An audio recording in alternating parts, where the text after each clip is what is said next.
Everybody happy new year. কেমন আছেন সবাই? কনকনে ঠান্ডায় 2025-এর রাতের আড্ডা থেকে বিদায় নিয়েছিলাম। 2026-এ কিন্তু আমরা আবার ফিরে এসেছি পুরো টিম নিয়ে। সো আমাকে মিস করেছেন? সবাইকে অনেক অনেক ওয়েলকাম জানাচ্ছি NTV's Friday night special live show রাতের আড্ডায়, our Friday night hits different. And বরাবরের মতো নতুন বছরেও আপনাদের পুরনো হোস্ট আমি জয় রয়েছি আপনাদের সাথে। কি মনে হয় আজকে কাকে এনেছি? ওয়েল, নতুন বছরের নতুন এপিসোড করতে যাচ্ছি আমরা, অবশ্যই স্পেশাল। তো অফকোর্স স্পেশাল একজন মানুষকেই আমি এনেছি, যার সাথে আমি অনেকক্ষণ গল্প করবো। আপনারাও চাইলে কিন্তু তার সাথে কথা বলতে পারেন ভিডিও কলে অর মেসেজ করতে পারেন ফেসবুকে। তাহলে কে আছে আজকে আমাদের সাথে? ওয়েল, আজকে আমাদের সাথে আছেন একজন অভিনেত্রী, যিনি গল্প বাছেন অনেকটা দায়িত্ব নিয়ে এবং চরিত্রে ঢোকেন নিঃশব্দ প্রস্তুতিতে, এবং দীর্ঘদিন যাবৎ যিনি অভিনয় দিয়ে কথা বলেন আছেন বাংলাদেশের ভীষণ জনপ্রিয় very talented actress, beautiful actress Sushma Sarkar. Thank you. Hello আপু, ওয়েলকাম টু শো। কেমন আছেন আপনি? খুব ভালো আছি। আর এত বিশেষণে বিশেষিত করা হলো আমাকে, সেটা শোনার পরে তো ভালো না থেকে উপায় নেই। আপনি এমন একজন মানুষ যাকে বিশেষণ দিতেই হয়, আমার এখানে কিছু কারণ নেই। ওয়েল, আপনার সাথে আজকে সারাক্ষণ অনেক গল্প হবে, কিন্তু তার আগে দর্শকদের বলে আসি তারা কিভাবে আমাদের সাথে কানেক্ট হবেন। দর্শক, যদিও আপনারা সবাই জানেন আমাদের সাথে কিভাবে কানেক্ট হতে হয়, আমাদেরকে কল দিতে হয়, স্টিল নতুন বছরে আমি নতুন করে আবারও বলে দিচ্ছি। এই মুহূর্তে আমাদের শোটি কিন্তু এনটিভির সকল অনলাইন প্ল্যাটফর্মে লাইভ দেখা যাচ্ছে। আপনারা যদি আমাদের সাথে কথা বলতে চান তাহলে কিন্তু চলে যেতে হবে আমাদের ফেসবুক পেজে। সেখানে ক্যাপশনটাতে একটা জুম আইডি অ্যান্ড পাসওয়ার্ড দেওয়া আছে এবং একটা লিঙ্কও দেওয়া আছে। আপনারা কিন্তু ওই জুম আইডি অ্যান্ড পাসওয়ার্ড ব্যবহার করে আমাদেরকে কল করতে পারেন, অর সরাসরি লিঙ্কে ক্লিক করে কিন্তু আমাদেরকে কল দেওয়া যাবে। আর যদি না চান এত রাতে ভিডিও কল দিতে, তাহলে কি করবেন? তাহলে সুন্দর সুন্দর মেসেজ করতে পারেন ওই পোস্টের কমেন্ট সেকশনে গিয়ে। তাহলে আর দেরি কেন, আমাদেরকে কমেন্ট করুন, কল করুন, আমরা আছি আপনার অপেক্ষায়। Again to you, Apu, thank you so much for coming and being my guest. And you're looking very pretty tonight. Thank you. You also. And আমরা কিন্তু টুইনিং করছি, তাই না? জ্যাকেট, অলমোস্ট কাছাকাছি, বুটস। হ্যাঁ, হয়তো এটা দর্শক দেখতে পাচ্ছে না দেখতে ক্যামেরাতে, পাচ্ছে বাট না। Boots. And not only that, আরো একটা জিনিস, নেইল পলিশ। ও আমাদের দুজনের নেইল পলিশের কালারও সেম। সেম, এটা রাইট। কিভাবে হলো জানি না। আপু জানে না, কিন্তু আমি জানি। আমি আসলে এখন থেকে লেজেন্ডসদের ফলো করছি। Oh my হ্যাঁ? God! আমি তার মানে রাইট ওয়েতে আছি, একদম সঠিক পথে আছি আমি। বাহ। আচ্ছা, শীত কেমন লাগছে? এইবার শীতটা বেশ উদযাপন করা যাচ্ছে আমি বলবো, মানে আচ্ছা। একটু দেরি করে এসেছে, বাট উদযাপন করা যাচ্ছে। বাট আমাদের একটু কষ্ট হচ্ছে আউটডোরে শুটিং, যেমন গত 4 দিন আউটডোরে শুটিং ছিল, দীপ্তর একটা সিরিয়াল করছি ওখানে। প্রত্যেকদিন রাত্রেবেলায় শুরু হতো, মানে শুটিং, যেহেতু ইভেন্টের শুট ছিল। সো আউটডোর রাত 12টা-1টা পর্যন্ত শুট হয়েছে। ওটা আমাদের খুবই বাজে অবস্থা ছিল, কারণ আমরা শীতের কাপড় তো পরতে পারছি না। তো শীতের কাপড় পরার আগে মোটামুটি আমরা কম্বল টম্বল নিয়ে হাজির হয়েছিলাম আর কি। খুব মানে বারবিকিউ নাইট টাইট হয়েছে, মানে শর্টের মধ্যে ছিল। তো উদযাপন করেছি ভালোই। একটু শীতকালে শীতটা না থাকলে আসলে হয় না, জমে না জমে না। কিন্তু নায়িকাদের তো উপায় নেই আসলে, ওই না, যে নায়িকাদের শীত লাগে না। তো শীত লাগে না। এক্স্যাক্টলি, নায়িকাদের শীত লাগে না। আজকে আমি সকালেও একটা পোস্ট দিয়েছি যে নায়িকাদের নায়িকাদের শীত লাগে না, মেয়েদের শীত লাগে না। মেয়েদের শীত সবাই লাগে বলে না। যে মেয়েদের শীত লাগে, মেয়েরা আসলে, যেমন ছেলেরা শীত আসলে খুব খুশি হয়ে যায়, কারণ অনেক ফ্যাশন করতে পারবে, সে করতে পারবে। বাট মেয়েরা বলে যে আচ্ছা, মেয়েদের বোধহয় শীতটা লাগে না, exactly, because fashion comes first, right? আচ্ছা, শীতে পিঠে খাওয়া হয়েছে? শীতের পিঠা খাওয়া হয়েছে। কি কি পিঠে খাওয়া হলো? ওই যে দুধে ভিজানো চিতই পিঠা যেটা আছে, আচ্ছা, দুধ চিতই, দুধ চিতই যেটা, তারপরে পাটিসাপটা আর আর আর আর ভাপা পিঠা। চিতই পিঠা খাওয়া হয়নি? চিতই পিঠা তো মানে শীত আসার আগে খাওয়া হয়ে যায়, মানে হাঁসের মাংস খাওয়া হয়েছে, হাঁসের মাংসতে চিতই পিঠা, রাইট। মানে চিতই পিঠা আবার শীতের পিঠা বলি না কেন, কারণ চিতই পিঠা সারা বছরই পাওয়া যায়। সারা বছরই আমাদের শুটিং এমনিতে দেখা যায় যে বিকেলে নাস্তা ওই চিতই পিঠা দিয়ে একটু ভর্তা দিয়ে খাওয়ার যে ট্র্যাডিশন একটা আছে আমাদের, ওটা আচ্ছা, এমনিতে কি উইন্টার লাভার নাকি সামার লাভার? আমি উইন্টার। আমিও হাই ফাই। না, আমি আসলে উইন্টার আর সামার না, আমি আসলে রেইনি সিজন আমার ভালো লাগে সবচেয়ে বেশি। আমি আই লাভ রেইন। তার মানে ইউ আর ভেরি রোমান্টিক। একদম তাই, আই লাভ রেইন। মানে বৃষ্টি নামলেই আমার মন ভালো হয়ে যায়, বৃষ্টি নামলেই আমি জাস্ট উদাস হয়ে যাই। কখনো কখনো এরকম হয় যে অনেক দিন টানা বৃষ্টি হচ্ছে, বের হতে পারছে না, তখন আমার বৃষ্টি ভালো লাগে। তখন সবাই খুব বকা দেয় আমাকে যে কোথাও বের হওয়া যাচ্ছে না, তুমি বৃষ্টি বিলাস নিয়ে বসে আছো। লেখকদের একটু না বৃষ্টি তারা পছন্দ করে, ওই ব্যাপারটাতে আমি পরে আসবো। তার আগে আমি অন্য ব্যাপার নিয়ে কথা বলবো। রিসেন্টলি একটা খুব সুন্দর কাজ করেছেন আপনি এনটিভিতে। আচ্ছা, নাটকটার নাম হচ্ছে ফেরা। হ্যাঁ, খুব সুন্দর, খুবই সুন্দর হয়েছে গল্পটা, খুব সুন্দর ছিল। এখন তো আসলে যেটা হয় কি, গল্প পাওয়া যায় না, ভালো স্ক্রিপ্ট না হলে তো আসলে মানে সেটা তো ভালো অভিনয় থেকে করবো, আসলে স্ক্রিপ্টটা তো ঠিকঠাক হতে হবে, ডায়লগ মানে মনের মতো ডায়লগ দেওয়ার মতো দিলে যেন মনটা ভালো হয়ে যায়, ওইরকম স্ক্রিপ্ট ওইরকম ডায়লগ খুব পাওয়া যায় না। যার কারণেই এটা অনেকদিন পরে একটা পাভেল ভাইয়ের সঙ্গে কাজ করলাম। পাভেল ভাই 3টা স্ক্রিপ্টে কাজ করেছি, 3টা স্ক্রিপ্টই অসাধারণ লেগেছে আমার। মানে এই নায়ক নায়িকা প্রেমিক প্রেমিকার বাইরে গিয়ে যে গল্প বলার যে মানে হতে পারে এবং সেই গল্প যে দর্শকদের মনে নাড়া দিতে পারে, সেটা আমার কাছে স্ক্রিপ্ট পড়ে লেগেছে। স্ক্রিপ্ট পড়ে আমি বলেছি আমার 3টা স্ক্রিপ্ট ভীষণ ভালো লেগেছে। বিশেষ করে ফেরাটা তো খুবই সুন্দর, ডায়লগগুলা অনেক বড় বড় ডায়লগ ছিল, বাট বলতে মানে আরাম লেগেছে। মানে বলার পরেও মনে হচ্ছে আচ্ছা একটা ডায়লগ বললাম, যে ডায়লগটা হয়তো দর্শকেরও ভালো লাগবে, দর্শক হয়তো ফিল করতে পারবে। তো ওই জায়গা থেকে হয়তো বা যেহেতু স্ক্রিপ্ট ভালো ছিল, মানে ডায়লগ ভালো ছিল, অ্যাক্টররা ভালো ছিল, সবকিছু মিলে ভালো একটা কাজ হয়েছে। এক্স্যাক্টলি, অ্যাজ আ দর্শক না আমার দেখেও খুব আরাম লেগেছে। চরিত্র কম ছিল, আজকে আমি পুরোটা নাটক দেখেছি বাই দ্য ওয়ে। ও আমি নাটক দেখি, হ্যাঁ, তো পুরোটা নাটক ভালো লেগেছে। চরিত্র খুব অল্প মানুষ ছিল, হ্যাঁ, অনিন্দিতা সাথে ছিল, পাভেল ভাইয়া ছিল। সবচেয়ে মজার ইন্টারেস্টিং ব্যাপার হচ্ছে যদি পাভেল ভাই এখন জয়েন করতো আমাদের সাথে, আমি বলতে খুব ভালো পারতাম, হতো। তাকে জিজ্ঞেস করতাম। সেটা হচ্ছে নাটকের শুরুতে লেখা ছিল একটি নাট্যকার নির্দেশিত নাটক, রচনা এবং পরিচালনা পাভেল ইসলাম। কিন্তু ঘটনা আমি দেখলাম অন্য, নায়কও আছে, নায়ক হিসেবে মানে নায়ক হয়ে আবার মানে পরিচালক চলে আসছে। কাহিনী কি পাভেল ভাই? আপনি আমাকে পরে বলবেন কেন আপনি নায়ক হয়ে আবার চলে আসছেন। সেটাই, ওটা সারপ্রাইজ ছিল। আচ্ছা এটা কি তার মনে হয়েছে সুন্দরী নায়িকা যাই আমি একটু নায়ক হয়ে যাই? না, সে তো খুব ভালো অভিনয় করে। হ্যাঁ, পাভেল ভাই খুব ভালো অভিনয় করে। পাভেল ভাইয়ের সঙ্গে অনেকগুলো কাজ করেছি, মঞ্চে তার কাজ দেখেছি, ভালো অভিনয় করে। আচ্ছা শুট কোথায় হয়েছিল এটা? শ্রীমঙ্গলে। ও শ্রীমঙ্গলে। শ্রীমঙ্গলে খুব সুন্দর, ওয়েদারও ছিল ভালো, যদিও একটু দিনের বেলা একটু গরম ছিল, বাট রাতের বেলা একটু ঠান্ডা পড়েছে। সবকিছু মিলে একটু মানে পিকনিক মুড ছিল, এবং অল্প যেহেতু টিমটা খুব ছোট ছিল, গোছানো ছিল, সবকিছু মিলে আমরা কাজটা খুব এনজয় করেছি আসলে। আর কাজ আমার কাছে যেটা মনে হয় যে যেই কাজটা করতে ভালো লাগে না, আনন্দ পাই যেই কাজটা করে, সেই কাজটা আসলে ভালো হয়। মানে সেটার রিফ্লেকশনটা না মানে স্ক্রিনে দেখা যায় আসলে। সেটা আচ্ছা এরকমই পাভেল ভাইয়ের সাথে কি আরো কাজ করা হয়েছে? হ্যাঁ, পাভেল ভাইয়ের সঙ্গে অনেক কাজ করা হয়েছে। আগে অভিনেতাই ছিলেন। হ্যাঁ, পাভেল ভাইয়ের সঙ্গে অনেক কাজ করা হয়েছে। যেমন আমার এক ফ্রেন্ড শ্রাবণী ফেরদৌস, ও একটা নাটক বানিয়েছিল, সেখানে ওইটা সিরিয়াল ছিল, মানে এক একটা সিঙ্গেল পর্ব, তো সেখানে অনেকবার পাভেল ভাইয়ের সঙ্গে আমার কাজ করা হয়েছে। আচ্ছা এছাড়া এখন কি কাজ হচ্ছে? এছাড়া এখন যেটা হচ্ছে সিরিয়াল যাচ্ছে অনেকগুলো ঠিক না, অনেকগুলো বলা যায় না এটাকে, 3টা সিরিয়াল যাচ্ছে। সেটা হচ্ছে দেনা পাওনা নামে একটা সিরিয়াল যাচ্ছে, যেটা সিনেমাওয়ালাতে ভীষণ জনপ্রিয়তা পেয়েছে। এই আমি অনেক বছর ধরে কাজ করি, বাট সিরিয়াল জনপ্রিয় খুব কম সময়ই হয়। এই সময়ে এসে এত জনপ্রিয়তা এটা পেয়েছে, যেখানে যাই সেখানেই মানে দেনা পাওনা এবং আমাকে তো মোটামুটি গালাগালি করে। ও এক্স্যাক্টলি, আমি বলতে চাচ্ছিলাম যে বলছিল যে সিরিয়াল জনপ্রিয় কম হয়, আমি এখনই আসতে চাচ্ছিলাম আপনার তো হয়েছে, আপনি গালি খাচ্ছেন মানুষের কাছে। ওটাই বললাম যে দেনা পাওনা করছি। রিসেন্টলি এই বছর থেকে শুরু হলো দীপ্তর একটা মেগা সিরিয়াল পরম্পরা, অ্যান্ড তেল ছাড়া পরোটা নামে একটা কাজ করছি কচি খন্দকারের সাথে, প্রথম কাজ। আর সবকিছু মিলে, এবং সামনে সকাল আহমেদের সঙ্গে একটা কাজ করব, বিশ্বাস বনাম সর্দার পরিবার। এই কয়েকটা কাজই সিরিয়াল করছে। আর যেহেতু সামনে ঈদ আছে, সিঙ্গেল আছে। এই আচ্ছা যখন এই চরিত্রের খাতিরে গালি খেতে হয় তখন কি হয় ব্যাপারটা?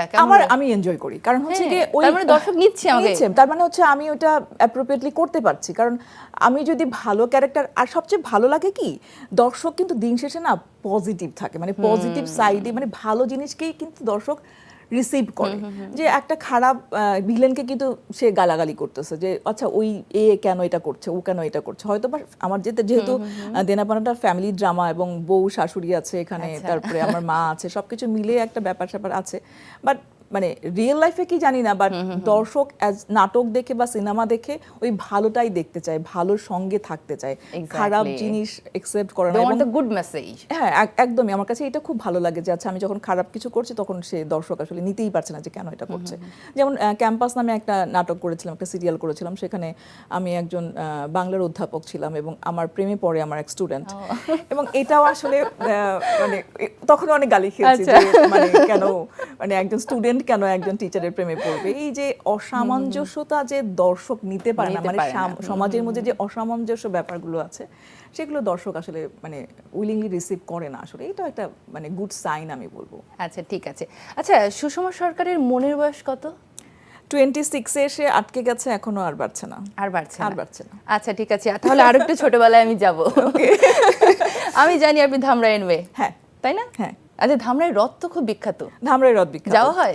না, আমার ছোটবেলায় একবার দুবার দেখা হয়েছে, তারপর আর যাওয়া হয়নি। আচ্ছা, ঠিক আছে। আমি ধামরাইয়ের মেয়ে হলো, আমার বাবা যেহেতু সরকারি চাকরি করতেন, সেই কারণে আসলে ধামরাই খুব একটা আমার এটা থাকা আমি হয়নি। জানি। পুরো বাংলাদেশ পুরো অলমোস্ট ঘোরা বাংলাদেশ হয়ে গেছে। অলমোস্ট ঘোরা হয়ে গেছে। সেই কারণে আমরা আসলে ধামরাইয়ে ওই পুজো উপলক্ষেই হয়তো যাওয়া হতো, বছরে একবার দুইবার। এছাড়া বেশিরভাগ সময়ই হচ্ছে কি বাবার সঙ্গে বিভিন্ন ঘোরা জেলা, হতো। উপজেলা শহরে শহরে বড় হয়েছি আর কি। আচ্ছা, কতগুলো শহরে এরকম যাওয়া হয়েছে? অনেকগুলো, আমি ঠিক গুনতে পারবো না, বাট বেশ মোটামুটি অনেকগুলোই। ওই সব জায়গায় স্মৃতি মনে আছে? হ্যাঁ, ভীষণ ভীষণ ছোটবেলার স্মৃতি আমার খুব মনে আছে। এবং আমি রিসেন্টলি একটা বই লিখেছি, মানে আমার ছোট গল্পের একটা গল্প সংকলন বের হয়েছে গত বছর।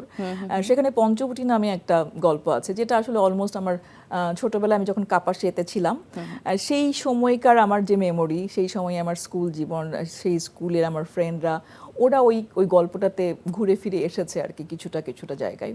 তো ওই সব জায়গায় আমার, বিশেষ করে আমি কাপাসিয়াতে যখন ছিলাম তখন আমি ক্লাস 5-এ পড়তাম। আচ্ছা। ওই সময়ের স্মৃতি আমাকে খুব নাড়ায়। এবং আমি যখন মোহনগঞ্জে ছিলাম তখন আমি মানে ওখান থেকে ইনফ্যাক্ট এসএসসি পরীক্ষা দিয়েছি।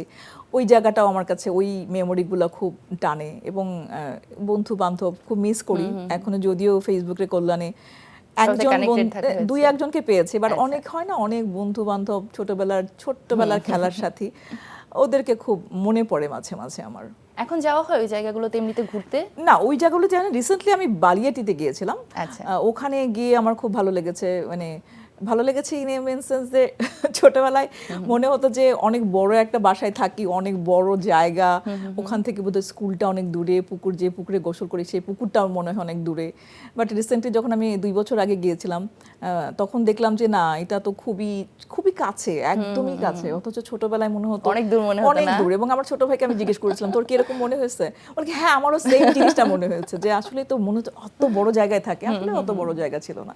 আসলে ছোটবেলায় জানি না, ছোটবেলা হয়তো ওই অতটুকু গন্ডি থাকে তো, আর আমাদের সময় তো এত কিছু, এত জিনিস দেখার স্কোপ ছিল না। এখন যেরকম আমরা পুরো বিশ্বকেই দেখতে পাই, সেখানে আমাদের ভাবনার জীবন, কল্পনার জীবন তো খুবই সীমিত ছিল আসলে। আচ্ছা, স্কুল কতগুলো ছিল? আমার খুব জানতে ইচ্ছে করছে। স্কুল অনেকগুলো একটা ছিল। থাকার কথা না তো? না, অনেকগুলো ছিল। বেশিরভাগই আমি তো 2 বছর, 1 বছর, সো অনেকগুলো, প্রায় কাপাসিয়া ছিল, শ্রীবর্দী ছিল, বালিয়াটি, জামালপুর, শ্রীবর্দী, সরিষাবাড়ি, ফরিদপুর, এই তো প্রায় অনেকগুলো। ওরে বাবা! ও সিঙ্গারেও ছিলাম, সিঙ্গারে 1 বছর ছিলাম, সিঙ্গারে 1 বছর ছিলাম।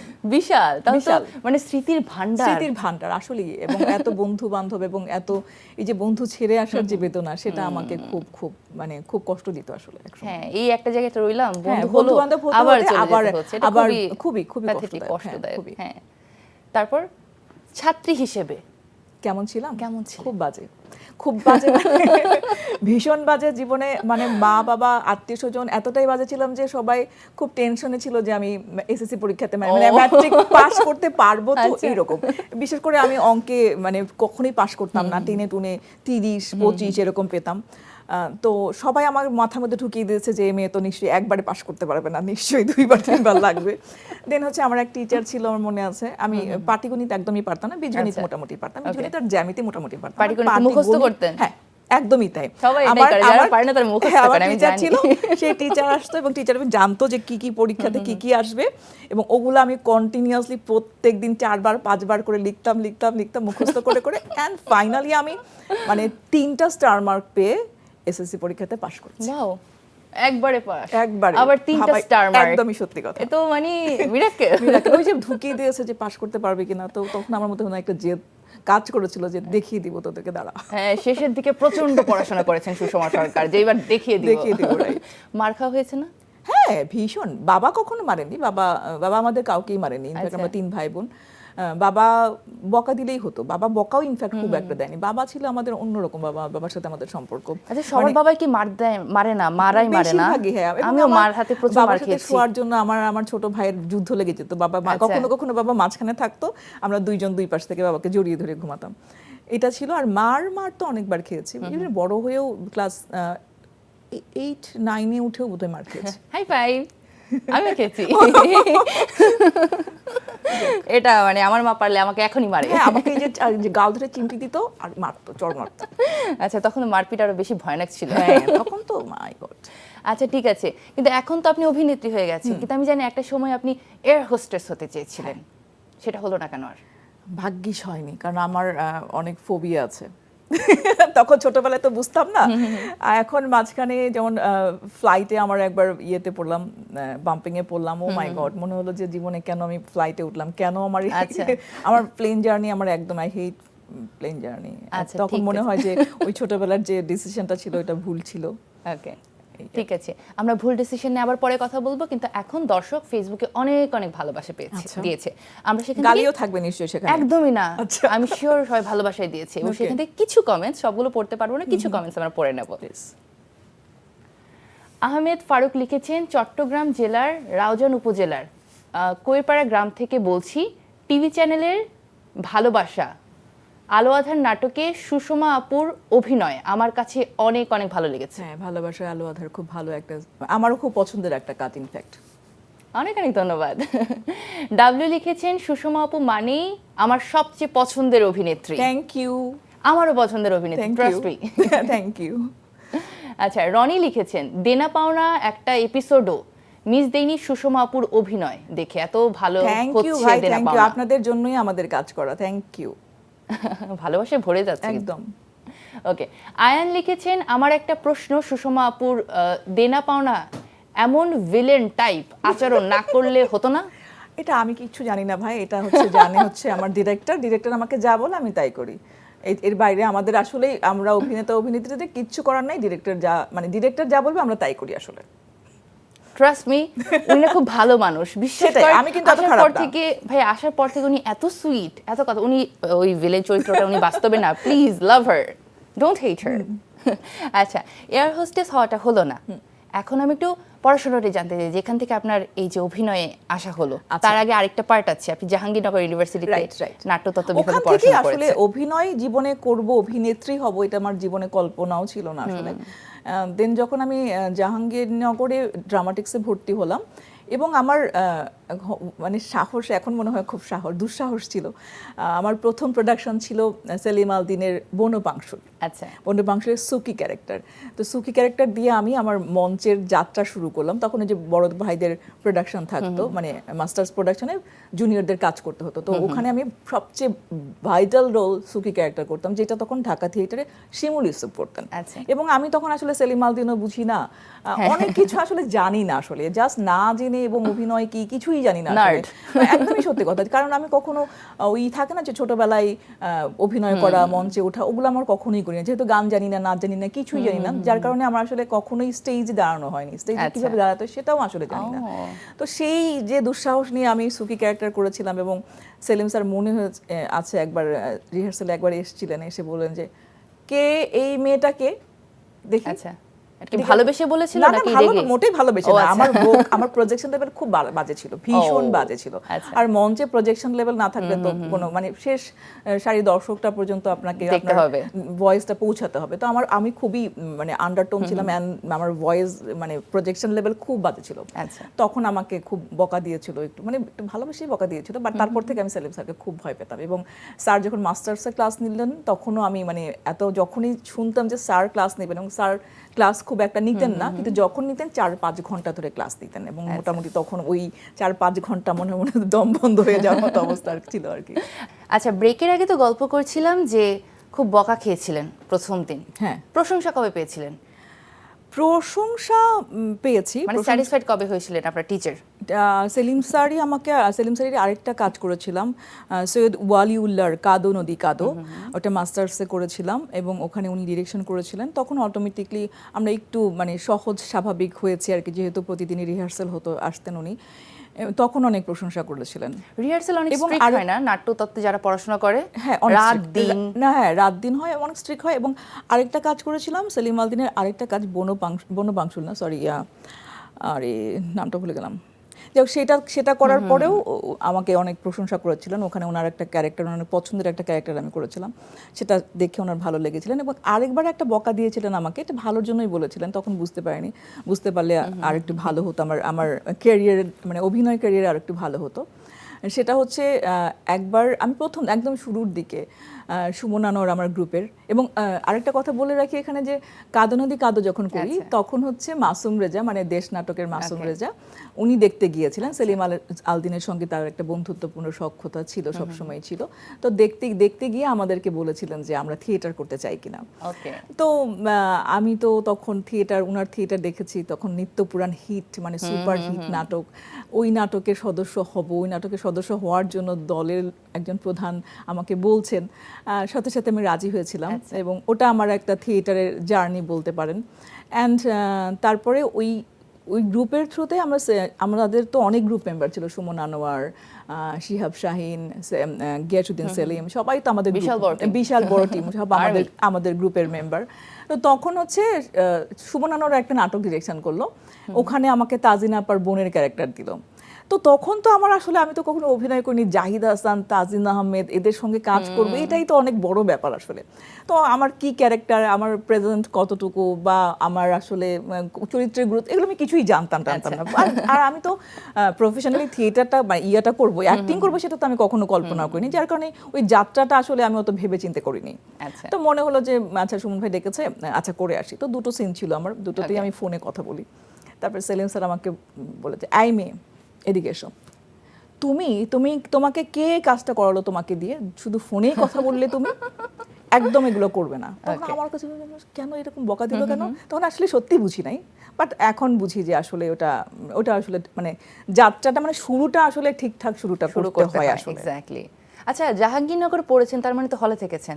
হ্যাঁ অবশ্যই। হলে কি মজা করেছি সেটা আমাকে একটু বলেন। হলে মানে আমি হলে থাকতে পারি না, আমরা তো ব্যাপক মজা করেছি। মানে আমাদের প্রথম বছরটা আমাদের টিভি রুমে থাকতে হতো, মানে শেয়ারিং এ টিভি রুম, মানে এরকম লম্বা একটা রুম, ওই রুমের মধ্যে একসাথে 25 জন এরকম 30 জন থেকেছি একটা সিঙ্গেল খাটে, আমরা 2 জন থেকেছি, শেয়ার করেছি। এবং আমাদের কাপড় রাখার জায়গা নেই, এটা রাখার জায়গা নেই। তো এই এক বছর আমরা এই করে কাটিয়েছি। এবং আমরা এত দুষ্ট ছিলাম, এত দুষ্ট মানে আমরা তো যেহেতু আমাদের ব্যাকগ্রাউন্ড থিয়েটার না, আমরা এগুলো জানি না, রিহার্সাল কি জানি না, কিছুই বুঝি না আমরা। তো এরকম আমাদের রিহার্সাল বোধহয় কোনো একটা ফেস্টিভ্যাল চলছে এবং ওখানে আমরা একটা নাটকে অ্যাক্টিং করছি, কিন্তু ওই দিন আমাদের সামহাও যেতে ইচ্ছে করেনি। আচ্ছা, আমরা যাইনি। এরকম ইয়ে তো, মানে মাঝখানে একটু জায়গা আছে বাগানের মতো, আর পুরো দিকে চারদিকে হচ্ছে রুমগুলা, 4 তলা বিল্ডিং। তো মাঝখানে আমরা 3 ফ্রেন্ড, আমি, শ্রাবণী আর তানা, আমরা বুজম ফ্রেন্ড, আমরা 2-3 জনে মিলে মানে জোরে জোরে কথা বলছে, হা হা হি করতেছে। এর মধ্যে আমাদের এক বড় আপু, তার মধ্যে পরীক্ষা ছিল সামহাও, সে এসে দেখে যে আমি তারই ডিপার্টমেন্ট, হ্যাঁ র‍্যাগ মানে কি তারই ডিপার্টমেন্টের। তারপরে মোটামুটি মানে যা ইচ্ছা তাই, তোমরা রিহার্সেল বাদ দিয়ে এখানে হাহি করছো এবং সবার ডিস্টার্ব হচ্ছে। পরে আমাদের পানিশমেন্ট দিল, আমরা গিয়ে নি ডাউন করে বসে থাকলাম, অনেক গালাগালি করলো সবার সামনে। তারপরে আমরা ওইটা শুনেও আসলে আমাদের খুব একটা কিছু হয় না। আচ্ছা, তখন তো আপনাদের একটা ওই সময়টা ইউনিভার্সিটি লাইফ একরকম ছিল। এখন যখন এই যে আমাদের মতো মানুষদেরকে দেখেন, আমরা ইউনিভার্সিটিতে যাই, আপনার কি মনে হয় আমরা কি কম মজা করি না আপনারা বেশি মজা করতেন? অবশ্যই আমরা বেশি মজা করতাম। কেন বলি, কারণ আমাদের তো তখন মোবাইল ফোন ছিল না, রাইট? তো আমাদের আড্ডাবাজি, আমাদের এই যে বিকেল বেলা হলে সবাই একসঙ্গে হওয়া, সব ছেলেদের হল থেকে আসলো, কারণ ফোন তো নাই, আমরা এটা পাইনি, তাই না? ওই যে গ্যাদারিং এবং প্রান্তিকে যাওয়া, এই খাওয়া সেই খাওয়া, কে আজকে খাওয়াবে, ও খাওয়াবে কিনা, এবং টাকা পয়সাও খুব একটা দিত না, খুব কম টাকা দিত। এবং মনে আছে মাসের শেষে টাকা শেষ হয়ে যেত যখন, তখন খুব ক্ষুধা লাগতো, কে খাওয়াবে, আচ্ছা বড়লোক কোনো বন্ধু টন্ধু আছে কিনা যে খাওয়াবে। তো এই মজাগুলো তো আসলে এখনকার জেনারেশন আমি মনে হয় না করতে পারে, কারণ এরা আসলে অনেক বেশি ইন্ডিভিজুয়াল, এরা মানে সোশ্যাল মিডিয়াতেই অনেক বেশি টাইম স্পেন্ড করে। আমরা তো আমাদের যেহেতু সোশ্যাল মিডিয়া ছিল না, আমাদের ওটাই হচ্ছে গিয়ে সোশ্যাল মিডিয়া ছিল, সো আমরা অনেক বেশি মজা করেছি, অনেক। আর মনে হয় যে এই জেনারেশনে আমরা হয়তো একটু বেশি দৌড়াচ্ছি, হ্যাঁ, সবকিছুর পেছনে। এবং আমাদের কিন্তু ওই সময়ে আমরা মানে পড়ালেখাটা একদম আরাম করে শেষ করেছি, এরকম না যে সেই উপায়টা নিয়ে এখন দেখা যায় ওই সময়ে হয়তো 2-1 জন করেছে ওই মানে পড়ালেখার পাশাপাশি হয়তো জব করেছে, বা যেহেতু আমি ড্রামাটিক্সে পড়েছি, অনেকে নাটকের ডিরেকশন করেছে, বাট সেটা খুবই কম সংখ্যক। কিন্তু এখন আমি যদি যাই, এখন দেখবো যে নিশ্চয়ই সবাই মোটামুটি ওয়ার্ক করছে, ওইটাই। সেই কারণে আমরা খুব মানে আমাদের স্টুডেন্ট লাইফটা আমরা অনেক এনজয় করেছি আসলে। আচ্ছা, স্টুডেন্ট লাইফে প্রেম করেছেন? হ্যাঁ করেছি, অবশ্যই করেছি, কেন করবো না। হ্যাঁ, আমি কি বোকার মতো কোয়েশ্চেনটা করেছি, প্রেম করেছিলাম, বাট আমার জিজ্ঞেস করে কেমন ছিল, কি ছিল, এই জিজ্ঞেস করা উচিত ছিল আমার। আচ্ছা, প্রথম প্রেমের প্রস্তাব কবে পেয়েছিলেন? অনেক আগে প্রথম স্কুলে থাকতে না? ডেফিনেটলি স্কুলে থাকতে, ক্লাস 4-5? 6-এ থাকতে। আচ্ছা, 6-এ থাকতে, ওকে। হ্যাঁ 6, এরকমই 6 হবে। প্রেমের প্রস্তাব ঠিক না, এটা হচ্ছে কি আমার পাশাপাশি বাসায় থাকতো, ওই ছেলেটার নাম ছিল রনি, এখনো মনে আছে, অনেক আচ্ছা। টল ছিল, 6 ফিট ছিল। ও Okay. ছিল ক্লাস 9-এ পড়তো, আমি তখন 6-7-এ পড়ি, 6 বা 7-এ পড়ি, এত মনে নেই আমার। বড় ভাইয়া? বড় ভাইয়া, হ্যাঁ বড় ভাইয়া। তো পাশাপাশি ছিল, সে আমার একদমই জাস্ট পাশাপাশি বাসা, আমরা কলোনিতে থাকি, একই স্কুলে পড়ি। তো ওই তখন হচ্ছে A+B অমুক প্লাস তমুক, এই সময় ছিল, এই সময় ছিল ওই সময়টা। হ্যাঁ, সুষমা যেতে S plus হ্যাঁ, something, হ্যাঁ, S এরকম plus R। Roni plus Sushma এরকম, বা আচ্ছা, S+R এরকম লেখা। আমার তো দেখে আমার মানে লিটারালি মাথা গরম হয়ে গেছে যে এটা কি, মানে কত সাহস এটা। তারপরে তো লোকজন আমাকে হ্যাঁ রনির গার্লফ্রেন্ড বা রনির এটা সেটা এগুলো বলছে আর কি। তারপর থেকে তো আমি কথা বলা স্টপ করে দিচ্ছি তার সঙ্গে, সে কেন এটা করলো। তাই তো। কিন্তু মানে আমি তো মানে তখন প্রেম মানে তো খারাপ জিনিস, এগুলো তো বুঝতাম না আসলে। তো আমার কাছে মনে হচ্ছে প্রেম মানে খারাপ, এবং তারপর থেকে তার সঙ্গে আমি একদম কথা বলি নাই, এবং আমি যখন মানে ট্রান্সফার হয়ে চলে গেছি তখনও কথা বলিনি তার সঙ্গে। পরে অনেক পরে গিয়ে এটা বুঝতে পেরেছিলাম যেটা প্রেম ছিল, এবং কিভাবে বুঝতে পেরেছিলাম, তারপরে আমরা অন্য জায়গায় চলে গিয়েছিলাম, সেই জায়গায় সে আবার দেখা করতে এসেছিল। ও, তখন কি আপনার মনের মধ্যে এবং মাও এটা জানতো। গিটার বেজেছিল না, হ্যাঁ তখন গিটার বেজেছিল, বাট তারপরেও কিছু করতে পারিনি, বলতে পারিনি। বাট ওই সময়টা মনে পড়ে যে সে আমার জন্য আবার অত দূর থেকে গিয়েছিল। এখনো আমার রনি ভাইয়ের কথা মনে পড়ে। বেজারে প্রেম করার আগেই ছাকা খেয়েছে। আচ্ছা, আপনি স্বইচ্ছায় ছাকা দিয়েছেন নাকি কখনো? এটা তো অনিচ্ছাকৃত ছিল। ছাকা দেওয়াটা ঠিক বলা যায় না, মানে ছাকা খেয়েছেন? হ্যাঁ, এত সুন্দর একবার মানুষকে কি ছাকা দিল? একবার খেয়েছি। আচ্ছা ঠিক আছে, প্রথমে যে প্রেম করেছেন কত বছর বয়সে?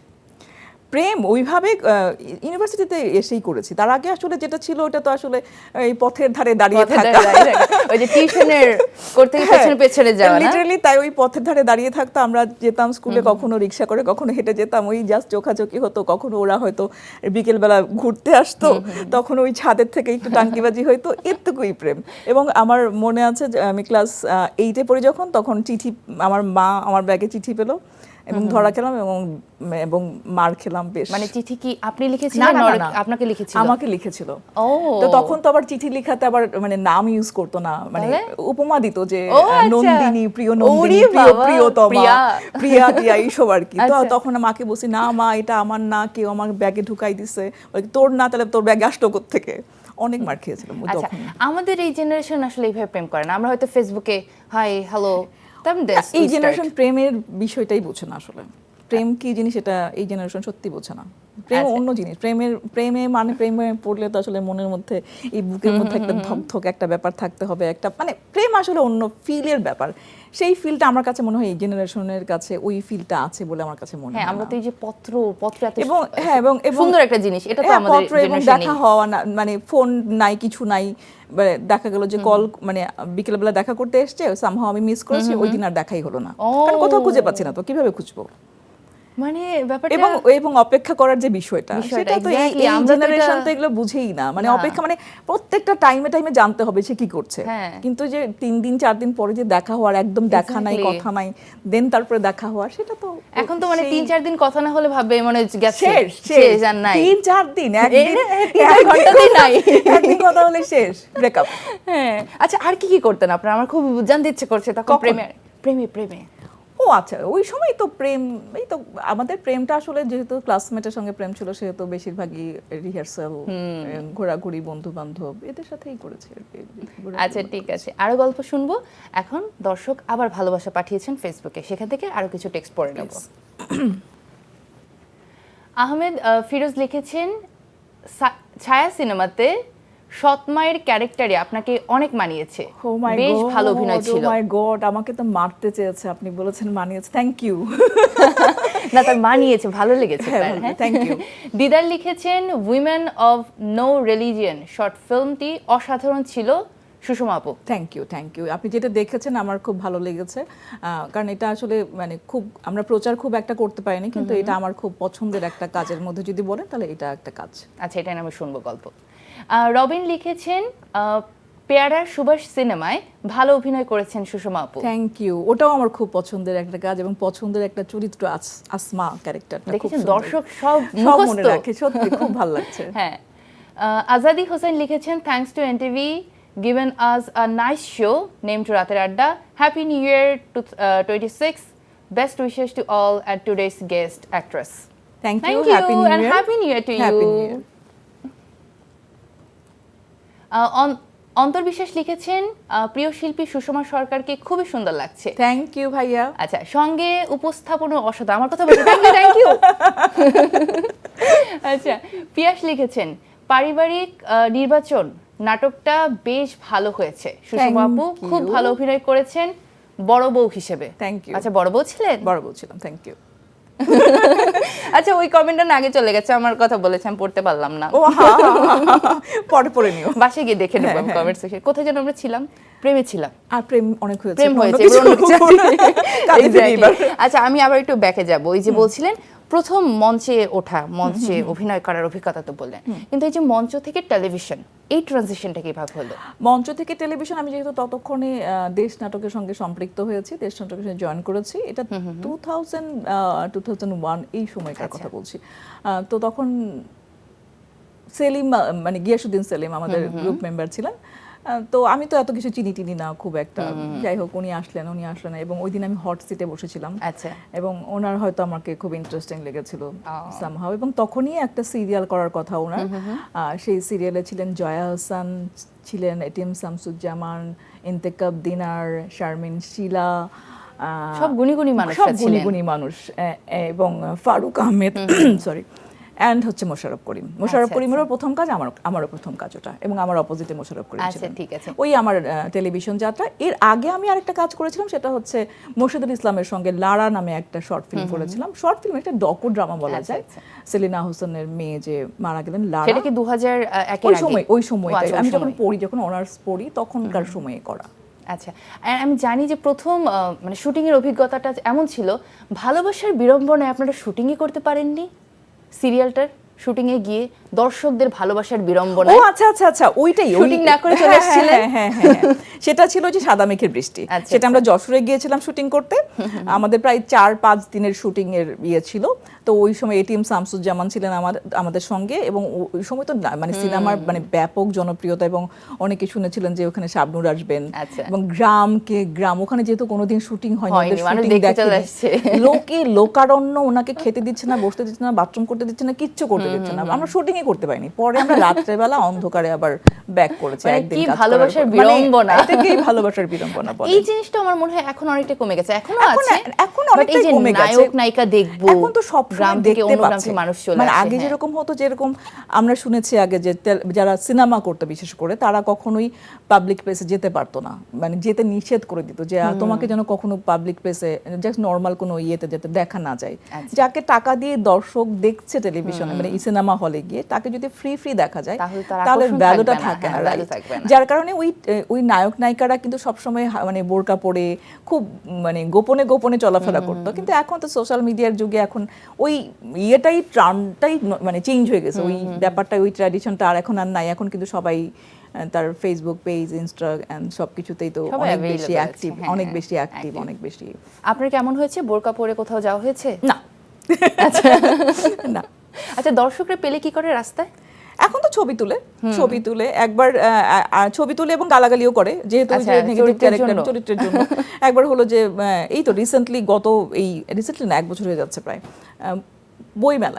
বইমেলায় এরকম আমি, আমার ফ্রেন্ড আছে আর অনেকেই, বইমেলার শেষের দিকে সবকিছু শেষ করে আমরা যাবো আর কি। তো যাওয়ার আগে একটু ঝালমুড়ি খাওয়ার ইচ্ছা হলো, তো ঝালমুড়ি নিবো। এর মধ্যে এক মহিলা মোটামুটি আমাকে মানে এইরকম করে আসছে, আপনি কিন্তু খুব খারাপ করেছেন। আমি না প্রথমে না একটু বুঝতে পারছি না। তো আমার পাশে যে আমার ফ্রেন্ড ছিল, ওই একটু ভয় পেয়ে গেছে যে কি হলো, পরে বুঝলাম যে আচ্ছা, বলে কি যে আপনি এরকম কেন করেন, আপনি আপনি আপনার জামাইকে এত যন্ত্রণা দিচ্ছেন, আপনার মার কথায় উঠা বসা করেন, এটা একদমই মানে উনি ঝাড়ি মানে ঝাড়ি। এবং তারপর তাকে সামলালেন কিভাবে? না, পরে আমি বললাম যে হ্যাঁ আপু ঠিক আছে, এবং কোনো পরে করতে কিছু কিন্তু বললো না যে আপনি অভিনয় করেন বা কিছু না। উনি এতটাই ওই চরিত্রে ঢুকে গেছেন যে ওটা বিলিভই করতে পারছেন না যে এটা ওই চরিত্র আর আমি কি আলাদা মানুষ, যে সেটা উনি মানে ভুলেই গেছিলেন বোধহয়। তো এই ঘটনা যখন ঘটে তখন তো একটু ভয় পেয়েছিলেন, আমি শিওর পরে তো খুব ভালো লেগেছিল। ডেফিনেটলি পরে ভালো লেগেছিল। এবং আরো দর্শকরা অনেকেই বলে যে আপনি কেন নেগেটিভ ক্যারেক্টার করেন, আপনার সাথে যায় না। অটোগ্রাফ নিতে আসে না? অটোগ্রাফ খুব কম। এখন কি ফটোগ্রাফ নিতে আসে? হ্যাঁ, এখন ফটোগ্রাফ নিতে আসে। অটোগ্রাফ খুব কম, যখন নিতে আসে খুব ভালো লাগে। মানে এই সময়ে এসে কেউ যদি অটোগ্রাফ চায় খুবই ভালো লাগে আসলে। আচ্ছা, আপনি তো নাটকে কাজ করেছেন, সিনেমাতেও কাজ করেছেন। যদি একটু জানতে চাই এই দুটো জিনিসের মধ্যে, দুটো প্ল্যাটফর্মে আপনার ডিফারেন্স কি ফিল হয়েছে নাটকে এবং আমার কাছে অনেকেই বলে যে এইটা আলাদা ওইটা আলাদা। আমার কাছে মনে হয় যে মাধ্যম আলাদা ডেফিনেটলি। মঞ্চ যদি বলি বা টেলিভিশন সিনেমা, মাধ্যম আলাদা হতে পারে, বা টিভিসি বলি, বাট আমার কাছে মনে হয় যে সব জায়গায় তো আমি অভিনয়টাই করি। তো হ্যাঁ, সুযোগ সুবিধার ক্ষেত্রে যেহেতু মানে সিনেমা অনেক বড় বিগ স্কেলে হয়, অনেক বাজেট থাকে, সেই জায়গাতে অনেক সুযোগ সুবিধা ডেফিনেটলি থাকে, কারণ অনেক কিছু নিয়ে ভাবতে হয় না, অনেক ভালো করে একটা ক্যারেক্টার পোট্রে করা যায়। কিন্তু নাটকে যেটা হয় সেটা তো আসলে যেহেতু আমরা স্ক্রিপ্ট পাই না, বেশিরভাগ সময় দেখা যায় স্ক্রিপ্ট পেলে একটা লাইন আপ পাই, হয়তো সেই লাইন আপের উপর ভিত্তি করে হয়তো ডিরেক্টরের সঙ্গে একটু কথা বলে আমরা আমাদের নিজেদের ডায়লগ নিজেদের দিতে হয় না, মানে হয়তো একটা লাইন আপ থাকে, পরে গিয়ে হয়তো স্ক্রিপ্ট পাই, বাট ওই ক্যারেক্টারের ডিজাইনটা কি হবে সেটা তো আমাকেই করতে হয়, বা আমি কি কাপড়টা পরবো, ওটার সাথে কি অর্নামেন্টসটা পরবো, সবকিছু তো, বা কথা বলার স্টাইলটা আমার কি হবে, সব তো আমিই করছি, আমাকে কেউ হেল্প করছে না। তো সেই জায়গা থেকে যেহেতু যখন আমরা ওটিটিতে কাজ করি বা সিনেমায় কাজ করি, তখন ওইটা যেহেতু অনেক বড় স্কেল এবং অনেকটা সময় ধরে কাজ হয়, সেইখানে ওই সুযোগ সুবিধাগুলো, যেমন আর্ট ডিপার্টমেন্ট থাকে, কস্টিউম ডিপার্টমেন্ট থাকে, মেকআপ অ্যান্ড হেয়ার আলাদা আলাদা ডিপার্টমেন্ট থাকে, তখন আমাদের জন্য একটু সুবিধা, তখন একটু প্যাম্পারটা একটু বেশি হয় না? আচ্ছা, যেহেতু আপনি মঞ্চ থেকে এসেছেন, তারপরে হচ্ছে টেলিভিশনে কাজ করা, আমার তো মনে হয় যে দুটোর মধ্যে একটু তো মানে একটু সমস্যার কথা, কারণ হচ্ছে মঞ্চে যখন থাকেন আপনি ডায়লগ ডেলিভারি দিচ্ছেন, এবং টেলিভিশনে যখন আপনার তো হয়তো বা কথা বলতে হয়। এটা তো দুইটা মাধ্যম, যদিও এখন মঞ্চের মানে অভিনয় প্যাটার্ন কিন্তু এখন অনেক চেঞ্জ হয়েছে। এখন মানে কোন নাটকটা হচ্ছে সেটা হচ্ছে ইম্পর্টেন্ট, মানে নাটকের প্ল্যাটফর্মটা কি আসলে সেটা অনেক ইম্পর্টেন্ট। এখন যদি ওটা পৌরাণিক কোনো গল্প বা, তখন তো আসলে ওই রকম করে ডায়লগ ডেলিভারিটা একটু এলাবোরেট করে দিতেই হবে, এবং প্রজেকশনের যে ব্যাপারটা সেটা তো আছে, একটু জোরে করে বলতে হবে, একটু বিগার এক্সপ্রেশনগুলো একটু বিগার হতে হবে, কারণ ওই দূরের দর্শক শুনতে পাবে। যেমন আমার কাছে, আমরা যখন গ্রিক থিয়েটার পড়েছিলাম তখন, এবং আন্তিগনি আমরা করেছিলাম প্রথমবার, আমার মনে আছে, এটাও একটা অন্যরকম প্র্যাকটিস। তো তখন যেটা হতো, পাহাড় কেটে কেটে পাহাড়ের গায়ে হচ্ছে দর্শকরা বসতো, এবং নিচের ওরা হচ্ছে অভিনয় করতো। কিন্তু অনেক দূরে যেহেতু দর্শক ছিল, তখন ওরা কি করতো, ওরা কিভাবে ওই বাইরের দর্শক, একদম পেছনের দর্শক পর্যন্ত দেখা যায়, ওরা মাস্ক ইউজ করতো। কারণ এই যে আমি ছোট ছোট এক্সপ্রেশন দিচ্ছি, ওটা ওখানে পৌঁছতো না, যার কারণে মাস্ক ইউজ করতো। এবং কোথরনাস নামে একটা জুতা ছিল এত বড়, যাতে করে ওকে অনেক টল লাগে, এবং কস্টিউমও ছিল এরকম আলখেল্লা টাইপের কস্টিউম, মানে বিশাল, যাতে দূর থেকে ওকে কমিউনিকেট করতে পারে। তো ওই যে থিয়েটারের অ্যাক্টিং প্যাটার্ন আস্তে আস্তে পরিবর্তন হতে হতে এখন কিন্তু একদম ন্যাচারাল অ্যাক্টিং, একদমই। যদি আমি পারোর কথা যদি বলি, একদমই কথোপকথন, তুমি যেরকম কথা বলছি সেরকমই কথোপকথন। সো ওই জায়গা থেকে আমি বলবো যে এখন টেলিভিশনের অ্যাক্টিং তো আরো অনেক বেশি জীবনের কাছাকাছি, যতটা অভিনয় একদমই, যাতে অভিনয়টা করছি এটা যত না মনে হবে যে অভিনয় করছি, ততই আসলে দর্শকের অনেক কাছে চলে যাওয়া যায় আসলে। আচ্ছা, এখন আপনার কি মনে হয় যে মানুষের চিন্তা ভাবনা কি, বা দর্শকদের চিন্তা ভাবনা কি বদলেছে? একটা সময় ছিল যে কেউ টিকিট কেটে মঞ্চ নাটক দেখতে যেতে চাইতো না, আর যদি বন্ধু বান্ধব পরিচিত জনের হয় তখন তো বলে তোর নাটক কেন, টিকিট কেটে দেখতে যাবো, তুই আমাদের ফ্রিতে দেখা। এখন কি মানে বাড়ছে এই মানুষের চিন্তার পরিবর্তন হচ্ছে? বাঙালি তো আসলে ফ্রি, মানে ফ্রি পেলে আলকাতরাও খেতে পারি, ওই বাঙালির ওই মানসিকতা আসলে যাবে কিনা আমি জানি না। হ্যাঁ, এখনো আছে, এখনো বেশিরভাগই যে অনেক কিছু করবে, 5,000 টাকা দিয়ে একটা ড্রেস কিনে ফেলবে, 10,000 টাকা দিয়ে আরো অনেক কিছু কিনে ফেলবে, বা সিনেমাও দেখতে যাবে হয়তো 500 টাকা টিকিট কেটে বা 1500 টাকা টিকিট কেটে ইয়েতে চলে যাবে। বাট 300 টাকার একটা নাটকের টিকিট কিনতে হলে বলবে আচ্ছা টিকিট কাটতে হবে, যাবো যে টিকিট কাটতে হবে। এই মানসিকতা আসলে চেঞ্জ করা উচিত। এবং আমি যখন আমার গেস্টদের ফ্রেন্ডদেরকে বলি তখন আমি বলি আমি কিন্তু দেখাবো না, টাকা কিন্তু তোমাকে দিয়ে দেখতে হবে, কারণ আমি এত কষ্ট করে কাজটা করি, এখানে তো আমার কোনো কিছু নাই, এখানে শুধুমাত্র দর্শকের ভালোবাসা ছাড়া কিন্তু আমার আর কোনো পাওয়ার কিছু নাই আমার। তো সেইখানে তুমি এই 300 টাকা বা 500 টাকা টিকিটটা কেটে আমাকে এটা আমি বলবো ভালোবাসা, সেই ভালোবাসাটা তো আমাকে দেখাবা। হ্যাঁ দর্শক, আপনারা শিল্পীদের কাছে ভালোবাসা চাওয়ার আগে নিজেরা ভালোবাসা দেবেন, বুঝছেন? এখানে কার্পণ্য করবেন না, একদমই না।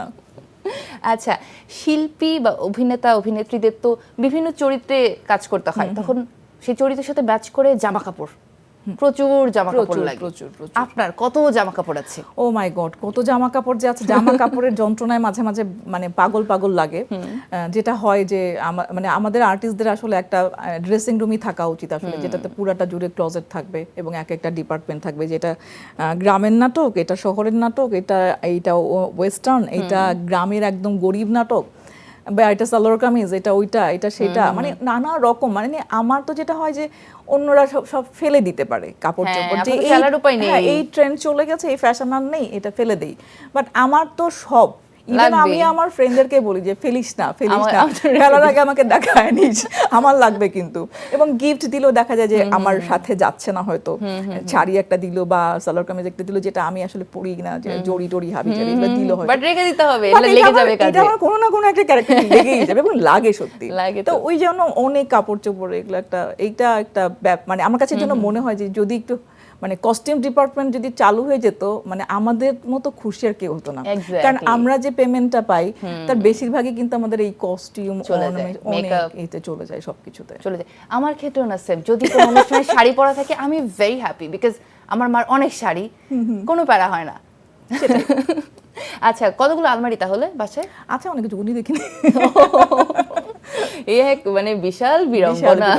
তার থেকে বড় কথা হচ্ছে খুঁজে পাওয়া যায় না, অনেক সময় হয় না যে মাথায় থাকে এত, আমার এই টাইপের কিছু মাথায় থাকে না। তো মাথায় থাকে না দেখি মাঝে মাঝে যেটা হয়, যখন আমার শুটিং থাকে না তখন আমি আবার একটু রিশাফল করি যে আচ্ছা এখানে এটা আছে, ওখানে ওটা আছে, না হলে দেখা যায় পরে ভুলে যাওয়া হয় কিন্তু কোনো যাবা না পড়লে যে এটা আছে। আমার কন্টিনিউটি থাকে। আমার যেটা হয় যে যেহেতু অনেকগুলো সিরিয়াল করি, আলাদা আলাদা সুটকেস আছে, আলাদা আলাদা ডিপার্টমেন্ট, যাতে করে মানে হয়ে না যায়। কারণ দেখা গেলো এই মাসে শুটিং হয়েছে, পরের মাসে গিয়ে আবার শুটিং হবে, তো দেখা গেলো যে ওই শাড়িটা খুঁজে পাচ্ছি না, এরকম কন্টিনিউটি মানে ব্রেক হতে পারে, সেই কারণে আলাদা আলাদা করে রেখে দেয় আর কি। আচ্ছা, ফ্যাশন ট্রেন্ড কতটা ফলো করা হয়? খুব বেটা। আমি শুনেছি আপনি নাকি একজন এখন খুব জেনজি গাইড আছেন, একজন আপনার আপনাকে ফ্যাশন নিয়ে নলেজ দেন। একদম তাই। আমার মেয়ে ও এখন সত্যি কথা, আমি আসলে এইসব এত কিছু মাথা ঘামাই না। আমার যেটা পড়তে পছন্দ লাগে, আমার যেটা আমাকে ভালো লাগে, আমি সিম্পল থাকতে আমার ভালো লাগে আসলে। আজকে ড্রেসটা কে চুজ করে দিয়েছো? হ্যাঁ, একটু বলেছি যেটা সেটা পরবো কিনা, বলছে হ্যাঁ আমি বুঝতে পেরেছি। না মা পরো, আমি এই লিপস্টিকটা লাগাবো না কোনটা লাগাবো না, আমার এটাই ভালো লাগছে। মাঝে মাঝে বসে বলে তোমার ইচ্ছা, তুমি পরবা, এরকম করে। হ্যাঁ, তুমি পরবা, আমাকে কেন জিজ্ঞেস করো? আচ্ছা ঠিক আছে। আর বাসায় কি কি করা হয় অবসরে, যখন কোনো শুট থাকে না? যখন শুট থাকে না তখন আমার গাছ আছে, আমার বিড়াল আছে একটা, ওর সাথে সময় কাটাই। আচ্ছা, নাম কি ওর? ওর নাম মুন। আচ্ছা, মুন। হ্যাঁ, খুব কিউট। আচ্ছা, বিড়ালদের নাম সাধারণত একটু আদুরে হয়, চকলেটের কোনো নামে, ওরিও, কোকো বা আর অনেক কিছু হয়। হ্যাঁ, আপনি মুন কেন রেখেছেন? এটাও আমার মেয়েই রেখেছে, মুনলাইট থেকে মুন। হ্যাঁ, ভেরি নাইস। খুবই তার সাথে আমাদের খুব ভালো একটা সময় কাটে। এন্ড আমি সময় পেলে একটু রান্নাও করি, যেহেতু আমার মেয়েকে আমি খুব একটা টাইম দিতে পারি না, শুটিং না থাকলে একটু ওকে নিয়ে একটু বাইরে যাওয়া, একটু খাওয়া, একটু সিনেমা দেখা। আর থিয়েটার যদি থাকে, ওই টাইমে যদি থিয়েটার হয়ে যায় তাহলে অবশ্যই আমরা থিয়েটার দেখতে যাই। ওকে, ঠিক আছে। অনেক অনেক দর্শক ভালোবাসা পাঠিয়েছে বিভিন্ন সোশ্যাল মিডিয়াতে, সেখান থেকে কিছু ভালোবাসা আমরা নিয়ে নেব, আরো কিছু কমেন্ট ফেসবুকে করে নেব। ওকে। রাজ লিখেছেন অনেক সুন্দর লাইভ চলছে, থ্যাংক ইউ, আমাদের সাথে থাকুন, আমাদের কল করুন। আকাশ লিখেছেন বুকের মধ্যে আগুন ওয়েব সিরিজটা বেশ ভালো লেগেছে, সুষমা আপু সহ সবাই বেশ ভালো অভিনয় করেছেন। Thank you. কত মানুষ কত কিছু দেখে, ভালো লাগে ভাই, এন্ড মুখস্থ রেখেছে সবাই, খুব ভালো লাগে। Thank you so much for watching. Thank you. Selim লিখেছেন পোড়ামুখী নাটকটা ভালো ছিল সুষমা আপু। Thank you. খুব অন্যরকম একটা ক্যারেক্টার ছিল আমার স্টোরিটা খুব ভালো ছিল এবং শুটিং স্পটটা খুব ভালো ছিল, সবকিছু মিলে খুবই ভালো একটা কাজ। আচ্ছা, হোসাইন লিখেছেন ক্যাম্পাস নাটকে ম্যাডাম চরিত্রে ভালো অভিনয় করেছেন সুষমা থ্যাংক আপু। ইউ সুস্মিতা ম্যাম, যেটা বলছিলাম ও আমি। আচ্ছা, ক্যাম্পাস, আচ্ছা, থ্যাংক ইউ। আচ্ছা, অন্তর লিখেছেন কাশেম ডাকাত আমার দেখা সুষমাপুর বেস্ট একটা কাজ। ও মাই গড, সব নাটকের নাম জানে তারা। কত কত কাজ করেছি আসলে, আপনাদের মাধ্যমে আমি আবার রিকল করতে পারছি যে এত এত কাজ করেছি। ওইটাও খুব বরিশালে করেছিলাম, খুবই একটা বরিশালের কি গ্রামটার নাম ভুলে গেলাম, চারদিকে নদী, খুব সুন্দর একটা অভিজ্ঞতা হয়েছিল। যদিও একটু কষ্ট হয়েছে বাট ভালো লেগেছিল, সারাদিন নৌকার মধ্যে ছিলাম, মুক্তিযুদ্ধের গল্প ছিল, আমাদের সাথে তারাকে নাম ছিলেন, খুব ভালো একটা কাজ ছিল, ভীষণ ভীষণ ভীষণ। বরিশালের মানুষ যারা দেখছেন জায়গার নাম জানলে কমেন্টে করুন, জানান আমাদের। পেয়ারা বাগান না কি যেন একটা নাম ছিল। আচ্ছা, আরো একটা কমেন্ট, পিয়া লিখেছেন হ্যাপি লাভের একটা পর্ব মিস দেইনি, হ্যাপি লজের একটা পর্ব মিস দেইনি, শুধুমাত্র সুষমা আপুর জন্য। আমি সুষমা আপুর অভিনয়ের খুব বড় ফ্যান। থ্যাংক ইউ, এটার কথা ভুলেই গিয়েছিলাম আমি, আবার মনে পড়লো আপনার কথা। হ্যাঁ, ওইটাও খুব ভালো একটা অল্প কাজ, মানে অনেক বড় হওয়ার কথা ছিল সিরিয়ালটা, বাট বেশি দিন হয়নি, বাট মজার ছিল। থ্যাংক ইউ ভাই, thank you. Travel and village life লিখেছেন আপুর সাথে আমার রাজশাহী বিশ্ববিদ্যালয় ক্যাম্পাসে দেখা হয়েছিল, সেলফি তুলেছিলাম। ও, দর্শকের ভালোবাসা। Thank you. এখন অটোগ্রাফ না, ফটোগ্রাফ। হ্যাঁ, ফটোগ্রাফ।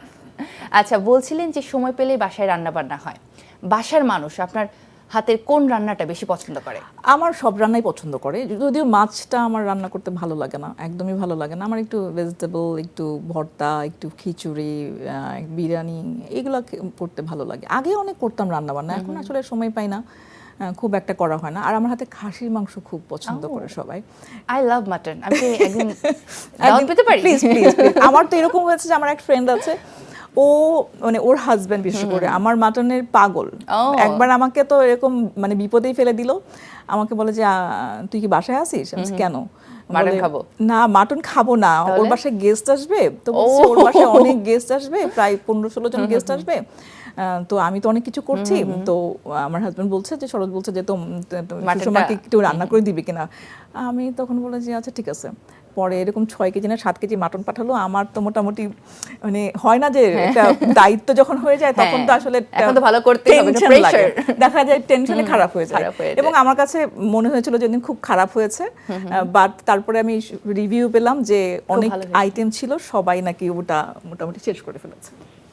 তাহলে আর কি, আমিও যাচ্ছি মাটন খেতে সুষমা আপুর বাসায়। সবাইকে মাটন খাওয়ার দাওয়াত রইল। দর্শক, আপনারা আমার সাথে জয়েন করতে পারেন। আচ্ছা, সুষমা সরকারের 3টা গুণ। 3টা গুণ? অনেক ধৈর্য, এটাকে গুণ বলা যায় জানি না। আমার মানে কিছু কিছু ক্ষেত্রে হয়তো আমার মানে আমি এখন বিরক্ত যে আমার এত ধৈর্য কেন। ওকে। এন্ড আমি মিথ্যা কথা বলি না, এটা আমার একটা, আমি সত্যবাদী, মানে মিথ্যা কথা বলি না পারতপক্ষে। আর একটা কি, ধৈর্য। আমি একজন ভালো মানুষ আসলে। আচ্ছা, 3টা দোষ বা খারাপ গুণ। খারাপ গুণ, রাগই না সহজে, বাট রাগলে যেটা হয়, ঝগড়া হলে আগে কথা বলি না। আচ্ছা, সরি বলতে কষ্ট হয়, সরি বলি না। খুবই অভিমানী না? ভীষণ ভীষণ অভিমানী। মানে আমার কথা হচ্ছে, ঝগড়া যেটাই হোক, তোমার সাথে আমার ঝগড়া হয়েছে, তোমাকে সরি বলতে হবে, তোমাকে আগে কথা বলতে হবে, এটা।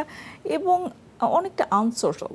আচ্ছা, আমি মানে সহজে মিশতে পারি না, এটা আমার এখন যদিও অনেক অ্যাংজাইটি কাজ করে। হ্যাঁ হ্যাঁ, আগে আরো বেশি কাজ করতো, অনেকেরই কাজ করে, এখন একটু কমেছে। আগে তো আমি মিশতেই, মানে আমাকে কেউ যদি ছোটবেলায় আমাকে জিজ্ঞেস করতো যে বাবু তোমার নাম কি, আমি না জাস্ট কিছুই বলতাম না, আমি জাস্ট চলে যেতাম। মানে এই লেভেলের, মানে আমি খুবই মানে ইন্ট্রোভার্ট, ভীষণ ইন্ট্রোভার্ট ছিলাম, এখনো ইন্ট্রোভার্ট, বাট এইটা আমার কাছে মনে হয় শাইনেস আছে, ওইটা অ্যাক্টিং এর জন্য মোটেই গুড পয়েন্ট না, এইটা আর কি। আচ্ছা, তার মানে হচ্ছে ভাইয়ার সাথে ঝগড়া লাগলে আপু কখনোই আগে সরি বলে না, তাই না? না, ভাইয়া বলে সব সময়। ভাইয়া বলে। বেচারা বেচারা। আচ্ছা, রেগে গেলে কি করে? আমি রেগে গেলে বেশিরভাগই চুপ হয়ে যায়, খুব একটা কথা বলি না, মানে কারণ আমি ঝগড়া করতে পারি না। এটাও একটা আমার কি, এটা কি গুণ বলবো? এটা দোষ না, এটা গুণ। ঝগড়া করতে পারা উচিত। অবশ্যই ঝগড়া করলে ভালো, মনের ভিতরে যত যা আছে ঝগড়া করতে পারা উচিত। আমি ঝগড়া করতে পারি না, এটা আমার একটা গুণ বা দোষ আমি জানি না, আমি ঝগড়া করতে পারি না। এবং আমার রাগ হলে আমি যেটা করি, আমি কাউকে কিছু বলি না, নিজে কষ্ট পেতে থাকি, আউটব্লাস্ট করি না। বাট ওইটা মনে হয় যে বলে ফেললে ভালো, কিন্তু আমি যেটা করি আমার অনেক রাগ হয়, আমার যদি কষ্ট আমি নিজে কষ্ট পাই আসলে, আমি কাউকে কিছু বলতে পারি না। আচ্ছা ঠিক আছে, 2025 আমরা পার করে ফেলেছি, আমরা এখন 2026-এ পা রেখেছি। 2026 সে পরিকল্পনা কি বা নিজেকে কোথায় দেখতে চান 2026-এ? পরিকল্পনা করে কি আসলে কিছু হয় কিনা আমি জানি না। অবশ্য বোকার মধ্যে কোশ্চেনটা করেছি। পরিকল্পনা তো মানে পরিকল্পনা না, আমি বলবো যে স্বপ্ন থাকে মানুষের, সেই স্বপ্নের পথে হাঁটার জন্য ওর হয়তো ভাবে যে আচ্ছা এই দিকে এটা করলে বোধহয় ভালো হবে, বাট স্বপ্ন তো সবসময় বাস্তবায়িত হয় না, বাট তারপর আমরা স্বপ্ন দেখি। আমারও স্বপ্ন, যেহেতু আমি অভিনয় করি, আমার চাই আমি ভালো ভালো ক্যারেক্টারে কাজ করতে, ভালো ভালো প্রজেক্টের সঙ্গে থাকতে, যেটা আসলে আমি চলে গেলেও লোকজন দেখবে। সেই জায়গা থেকে সেই রকম একটা কাজ, সেই রকম বেশি না, একটা দুটা কাজ হলেই হয় আসলে, মানে কাজের জন্য আসলে ভালো কাজ একটা হলেই হয় আসলে। তো সেরকম ডেফিনেটলি সেরকম কাজ, সেরকম ক্যারেক্টার, ডিফারেন্ট ক্যারেক্টার, এবং যাদের সঙ্গে আমার কাজ হয়নি, যেসব গুণী ডিরেক্টরদের সঙ্গে, তাদের সঙ্গে কাজ করতে চাই, কাজই করতে চাই। আমার আসলে কাজ করতে, কাজের মধ্যে থাকতে আমার খুব ভালো লাগে, সেটা যে কোনো কাজ হোক। মানে বাসায় থাকতেও আমি আসলে কাজের মেয়ে। আচ্ছা, কাজের মেয়ে, হ্যাঁ, ভালো লক্ষ্মী মেয়ে, ভালো মেয়ে, কাজের মেয়ে। আমি কখনো কাজ ছাড়া থাকতে পারি না, আমি বাসায় থাকলেও কাজ করি, আর যখন শুটিং এ থাকি তখন তো কাজ করি। মানে আমার কাজ আমাকে প্রশান্তি দেয়, কাজ আমাকে শান্তি দেয়। সো আমি আসলে সারা জীবন কাজের মধ্যেই থাকতে চাই। আমরা চাই আপনার যা যা প্ল্যানস আসে সব প্ল্যান অনুযায়ী হোক, আর যদি প্ল্যান অনুযায়ী না হয় সেটা গডস প্ল্যান, তাই না? আমরা অনুষ্ঠানের একেবারে শেষ পর্যায়ে আছি, দর্শকদের উদ্দেশ্যে ছোট্ট করে শেষে যদি কিছু বলতে চান। আমার কাছে ভীষণ প্রথমত রাতের আড্ডাকে ধন্যবাদ দিতে চাই এনটিভিকে, আর দর্শক যারা এতক্ষণ ধরে আমাদেরকে দেখলেন, আমার কাছে ভীষণ ভীষণ ভালো লাগলো, বিশেষ করে আপনাদের কমেন্ট, এবং আপনারা যে এত নাটক দেখেন এবং এত নাটকের নাম বললেন, মানে আমাকে স্মরণ করিয়ে দিলেন যেগুলোর কথা আমি আসলে ভুলেই গিয়েছিলাম। এত অসংখ্য কাজ করেছি, সেই যে কাজের যে যাত্রাটা, সেটা এখন পর্যন্ত অব্যাহত আছে আপনাদের জন্য, আপনাদের ভালোবাসার জন্য। আমরা অভিনেতা বা অভিনেত্রীরা আসলে কাজ করি আপনাদের জন্য, আপনাদের ভালো লাগা, ভালোবাসার জন্য। তো সবসময় আমি একটা কথাই বলি, সব কিছুই দেখবেন অবশ্যই, যেহেতু আমরা এখন আমাদের সব কিছু আমাদের হাতের মুঠোয়, আমাদের নেটফ্লিক্স আছে, অ্যামাজন আছে, আরও অনেক কিছু আছে। তো তারপরেও বলবো, যেহেতু আমরা বাঙালি, আমরা চাইবো আমাদের কন্টেন্ট আপনারা সবার আগে দেখবেন। সবাইকে অনেক অনেক ধন্যবাদ। একদমই তাই, অ্যান্ড আপনাকে অনেক অনেক ধন্যবাদ আমাদের স্টুডিওতে আসবার জন্য, এতটা সময় আমাদের দেবার জন্য, এত গল্প করবার জন্য। Thank you. গল্প করতে করতে কখন সময় চলে গেল বুঝতে পারলাম না। ঠিক আছে, অনেক অনেক থ্যাংক ইউ। কিন্তু এখন সময় হচ্ছে আমারও বিদায় নেবার, আমি নিয়ে নিই প্লিজ। দর্শক, এই ছিল আমাদের আজকের রাতের আড্ডা। আশা করছি আজকের এপিসোড আপনাদের অনেক অনেক ভালো লেগেছে। নেক্সট ফ্রাইডেতে আমরা আবার ফিরে আসবো, same time same screen. Till then সবাই ভালো থাকুন, সুস্থ থাকুন। Good night.